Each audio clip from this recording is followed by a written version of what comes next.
Bonjour les élèves de la deuxième année internationale. Après avoir étudié la reproduction sexuée chez les plantes à fleurs, chez les plantes sans fleurs, passons maintenant à aborder la reproduction chez l'homme.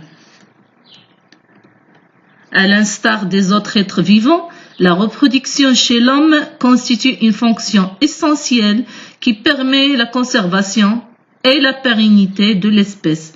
Actuellement, les parents peuvent choisir le moment favorable pour avoir un enfant. Ceci grâce au progrès des connaissances concernant l'organisation et la fonction de l'appareil génital, aussi chez la femme que chez l'homme.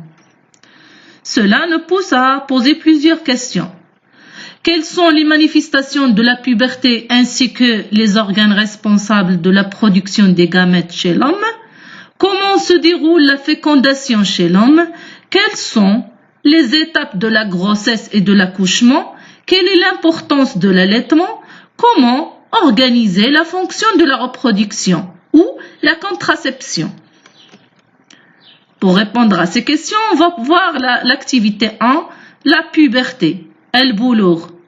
C'est une période d'acquisition de la capacité à se reproduire, c'est-à-dire c'est ici que l'enfant, c'est-à-dire le garçon ou la fille, va être capable à se reproduire, à produire des gamètes.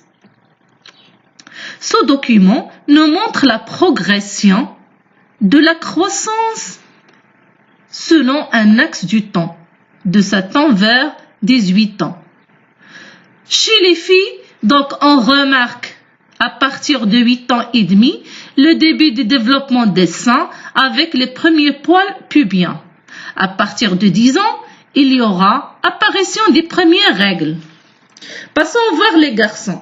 Chez les garçons, à partir de 9 ans, il y a augmentation de la taille des testicules et des pénis. À l'âge de 10 ans et demi presque, il y a apparition des premiers poils pubiens. Et à l'âge de 12 ans et demi, donc il y aura apparition de première éjaculation, c'est-à-dire sortie du sperme. Récapitulons dans ce tableau. Chez le garçon, entre 12 ans et 15 ans, les caractéristiques principales, c'est l'apparition des premières éjaculations, c'est-à-dire émission du sperme par le pénis. Pour la fille, il y a apparition de la première règle, c'est-à-dire damul hayd. Passons voir les caractéristiques secondaires. Chez le garçon, il y a accélération de la croissance, changement de la voix, développement des muscles, apparition des poils sous les aisselles aussi pubiens, augmentation de la taille du pénis et des testicules. Par contre, chez la fille, il y a élargissement du bassin. Pourquoi? Parce qu'il se prépare à la grossesse, développement des seins, croissance des ovaires, une voix aiguë et apparition des poils sous les aisselles aussi pubiens. Passons à voir les organes reproducteurs et leurs fonctions. Commençons par l'appareil génital mâle. Chez l'homme, les organes reproducteurs fonctionnent à partir de la puberté jusqu'à la mort, c'est-à-dire min el-boulough hatta al-maut, de façon continue. Alors, regardons ensemble la coupe longitudinale de l'appareil urogénital de l'homme.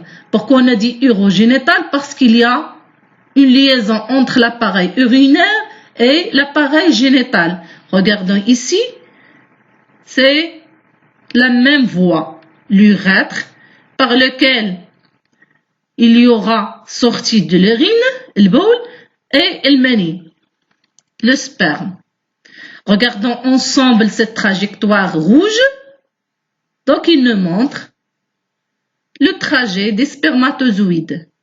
Du testicule où ils sont produits par l'épididyme, c'est le lieu de séjour de ces spermatozoïdes, passant par le canal déférent et sortant par l'urètre et l'orifice érogénital lors d'un rapport sexuel. Découvrons les autres éléments. Il y a la vésicule séminale et la prostate. Ce sont des glandes qui sécrètent des sécrétions qui s'ajoutent aux spermatozoïdes. Il y a le pénis qui est l'organe extérieur et qui sert au rapport sexuel. il y a le scrotum ou la bourse. C'est un prolongement de la peau dans lequel on trouve le testicule. L'appareil reproducteur féminin. Regardons maintenant l'appareil de la femme vu de face.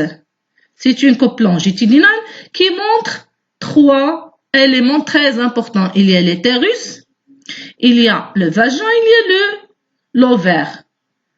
Donc pour cet élément qui est l'utérus, il y a une cavité utérine.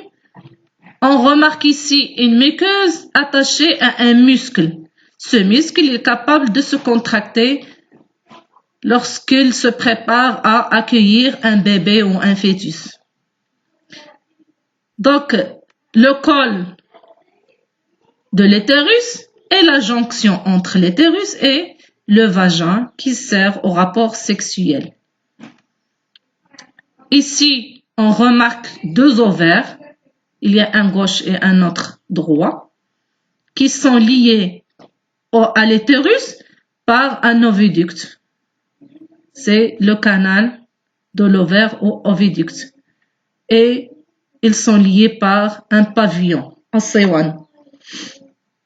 Toujours l'appareil génital de la femme, mais ici, on a coupe longitudinale. Il y a le pavillon qu'on vient de dire séwan. Il y a l'ovaire ou le mabid. L'oviducte qui est le canal entre l'ovaire et l'utérus et le muscle de l'utérus. Il y a le col qu'on a dit une jonction entre les deux et enfin le vagin et l'orifice vaginal. Faisons une petite comparaison entre les 2 appareils. Il y a les organes chez la femme et chez l'homme. Pour l'emplacement, l'appareil génital chez la femme est interne, par contre chez l'homme est externe. Les glandes génitales, remarquons que chez la femme il y a 2 ovaires et chez l'homme il y a 2 testicules. Les glandes annexes, ou le ghodad al-mulhaqa, chez l'homme on distingue les vésicules séminales, il y a la prostate, il y a les glandes de Cooper. Les voies génitales, on constate ici l'existence des trompes, c'est-à-dire l'oviducte, au qanat al-mabid.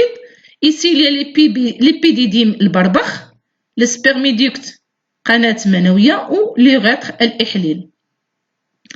L'organe d'accouplement, lors d'un rapport sexuel, il y a le vagin chez la femme, il y a le pénis chez l'homme. L'organe de gestation, c'est l'utérus chez la femme, bien sûr. Et à suivre à la prochaine, Inch'Allah.